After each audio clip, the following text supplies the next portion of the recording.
Tortured beyond belief. That's how US President Donald Trump summed up the treatment of Otto Warmbier as he accused the North Korean regime for the first time of torturing the American student. The 22-year-old died in June, just days after being released from a North Korean prison where he'd been held for 17 months.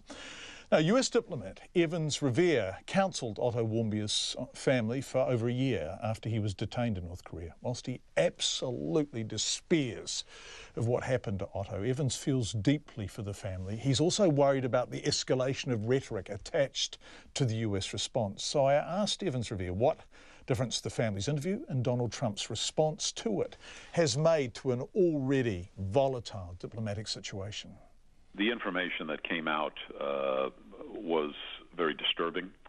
It confirmed some of my worst suspicions. As you may know, I worked closely with the family for a long time and had more than an inkling of the maltreatment of this young man. And for his father to finally come out and say what he did in as specific and as revealing a fashion as he did was very upsetting to me, and I know it's upsetting to many other people. It remains to be seen what the ultimate impact of this will be on this unfolding crisis, but quite frankly, it will not be a positive development if you get my drift. Absolutely. This will push emotional buttons among many, many Americans, and you've no doubt already seen that President Trump did not waste any time as they were on television tweeting his own assessment of this, which was rather definitive, that young Otto Warmbier was tortured in manner beyond belief. And so that will echo and resonate, I think, with a lot of Americans. To be very frank with you, I've been personally convinced that this young man was physically abused while he was in North Korean hands, and now we have the family coming out and providing some details as to what happened, and it's all very disturbing and upsetting. Really disturbing and upsetting and heartbreaking for Otto's mum and dad, and yet yes. It also plays to the heightening of the narratives, the heightening of the standoff. Now, this isn't me being unsympathetic, and this isn't me being glib or dismissive of the appalling mistreatment of Otto Warmbier, who was a young man on an adventure and looks like he was trying to souvenir something, as people his age have done since we first started travelling. But the rhetoric is now so heightened and so visceral that where do the United States and North Korea possibly go from here? Well, you've actually understated the problem, because not only has the rhetoric been heightened and intensified and become more volatile and vociferous, it's become very personal.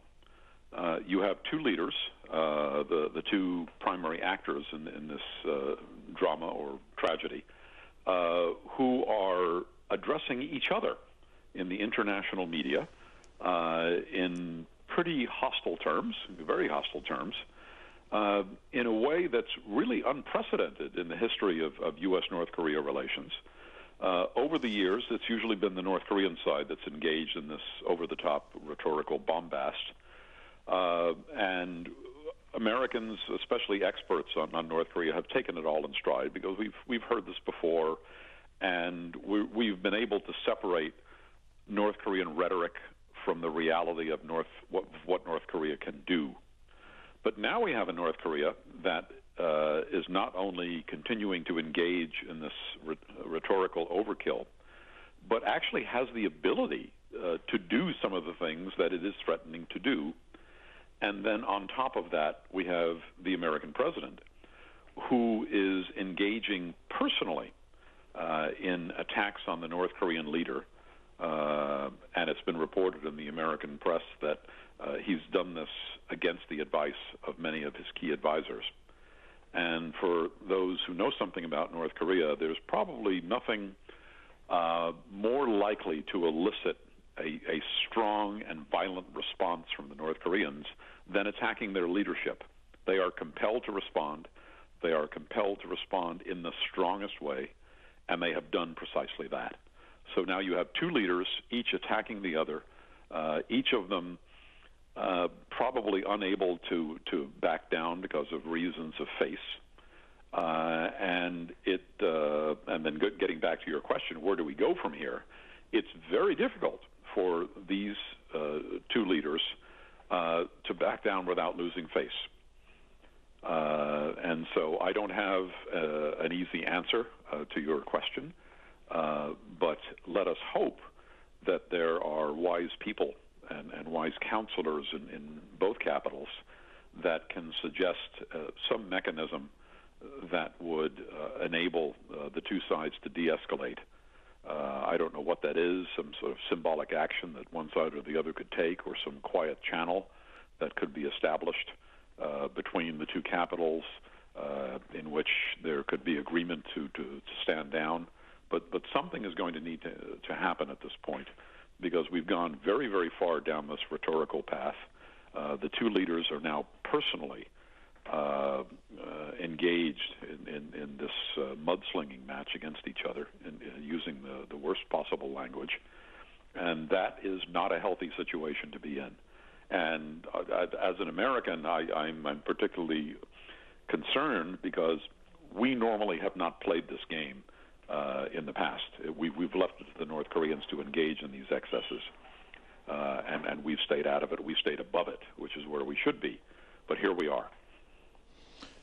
You talked about wise counsel in the capital, and we all know about the kind of tensions that are existing in Washington at the moment, but you have a real insight into Pyongyang. And can you explain, does Kim Jong Un at any stage welcome wise counsel? So his rhetoric is bellicose, he is almost a caricature, but are there people beneath him who are talking to Washington, who are having meetings with American officials and saying, ignore the rhetoric, actually we can do deals? Or do they not exist, those people?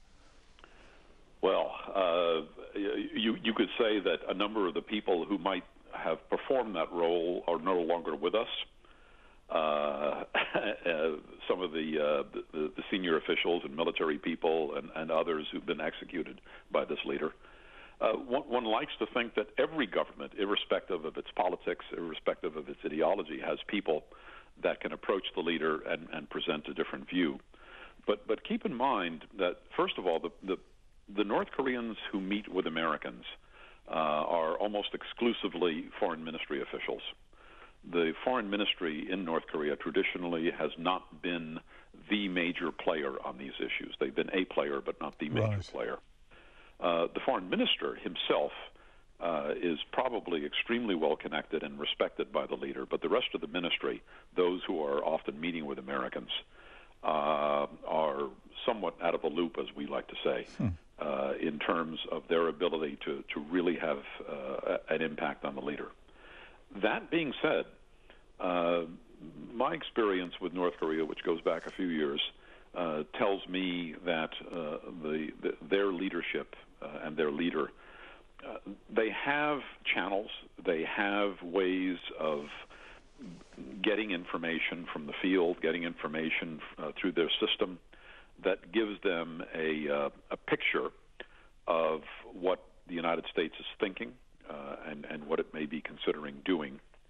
But the problem in the North Korean system is that this information goes through so many filters that are almost intentionally designed to distort it, because you don't want to tell the leader what he doesn't want to hear.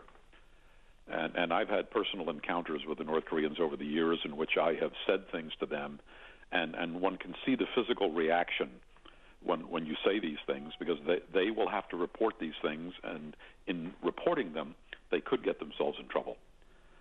So what I've done over the years, and I started doing this as a diplomat, is to put it down on a piece of paper for them, so that they can transmit this piece of paper back to the Home Office, eventually up to the eyes of the leader. And they will not be responsible for its content. And they can say, well, this is a paper that the Americans gave us. Because if they try to analyze things and put their own analysis forward to the leader, they are putting themselves at some risk. What an extraordinary state of affairs. That's Evans Revere, who was talking to us earlier this afternoon.